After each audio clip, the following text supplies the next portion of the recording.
pleasant afternoon to all. This is Devashmita Jana from grade 12 and I am here with my physics seminar topic Coulomb's law. Coulomb's law, which is guided by our physics lecturer as well as the Vice Principal of the Public School, Dr. Rajashri Mahapatra. So let's move towards the introduction of Coulomb's law. As you can see, in 1785, the French physicist Charles Augustin Coulomb experimentally measured the electric force between small charged spheres by using torsion balance. So here one term comes that the torsion balance. What does it mean? In modern era, we are using the weight machines to know the kg, gram or any weight things measurement of any items. In the past era, there was no weight machines. The people use the torsion balance to measure the items. So let's move towards Coulomb's law, the statement. Before going through the topic, let's focus on two words, attraction and repulsion. As we know, there are two types of charges. First one is positive charge, another one is negative charge. As we know, the unlike charges attract each other while the like charges repel each other. When the like charges, it means positive positive or the negative negative, they will repel each other. The force between them will be repulsion force. And the positive negative, there will be attraction, and the force is known as attractive force. So Coulomb's law states that the force of attraction or repulsion between two stationary point charges is directly proportional to two charges and inversely proportional to the square of distance between them. So it is 2 point charges q1 and q2, and the distance between them is r. So if 2 point charges q and q2 are separated by distance r, the force of attraction repulsion between them such that, as I have told you, the force is directly proportional to q1 q2 and the F is inversely proportional to 1 by r square, means the square of the distance is inversely proportional to the force. So if we will combine these two, we can write that F is equal to q1 q2 by r square, or if we will remove this constancy symbol, we can put a constant here, that will be k. So here F determines the electric force, K is the Coulomb's constant, Q and Q2 are the charges, and the R will be distance of separation between the two charges.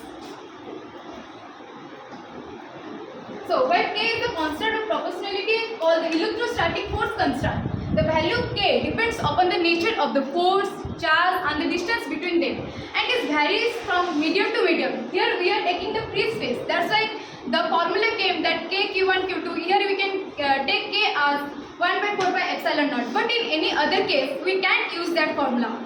Instead of 1 by 4 by epsilon naught, we will use 1 by 4 by epsilon.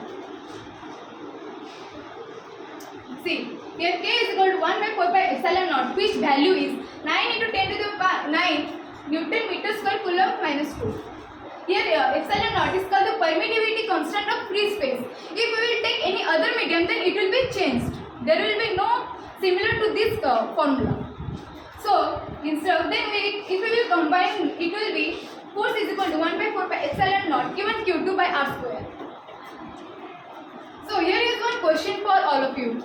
If we will take two charges like 2 Coulomb, I will take one charge as 2 Coulomb and another one charge minus 1 Coulomb, and I will put the distance between them as 4 meter. Then by using Coulomb's law, we can find out the answer.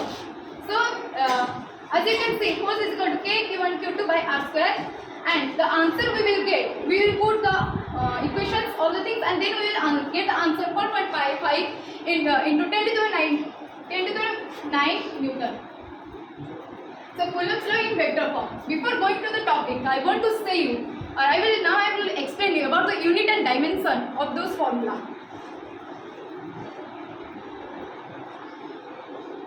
So as you can see,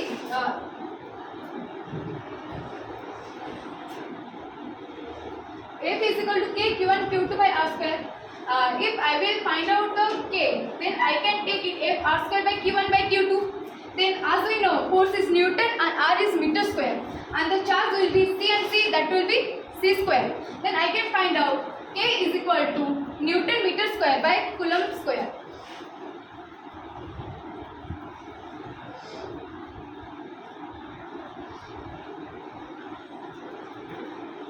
So Coulomb's law in vector form. As shown in the figure, let's consider 2 points Q1 and Q2 placed in vacuum at distance r from each other. They repel each other. Let's this one is Q1 and this one is Q2. So force from 1 due to charge 2, and here force and charge 2 due to charge 1. Then in vector form, Coulomb's law can be expressed as F21 is equal to force and charge Q2 due to Q1 and 1 by 4 by epsilon naught Q1 Q2 by R square R cap 1 2 due to its magnitude and direction. Where R cap 2 1 is equal to R21 arrow is a unit vector in the direction from Q1 and Q2. Then similarly we can find another charge like this, where R cap will be R21 in a unit vector in a direction from Q2 to Q1, and the Coulombic force between unlike charges, which will be Q1 and Q2, will be less than 0, as the attraction shown in the figure. In next figure we can see that attraction between the two charges. And here we will know what is the importance of the Coulomb's law. The Coulomb's law equation provides an accurate description of the force between two objects, whereas the object as an point charges. Then the limitations of Coulomb's law. The electric charges must be at rest. Means the charges we are taking, they must be at rest. Then the electric charges must be a point charges, that the extension of charges must be much smaller than the separation between the two charges.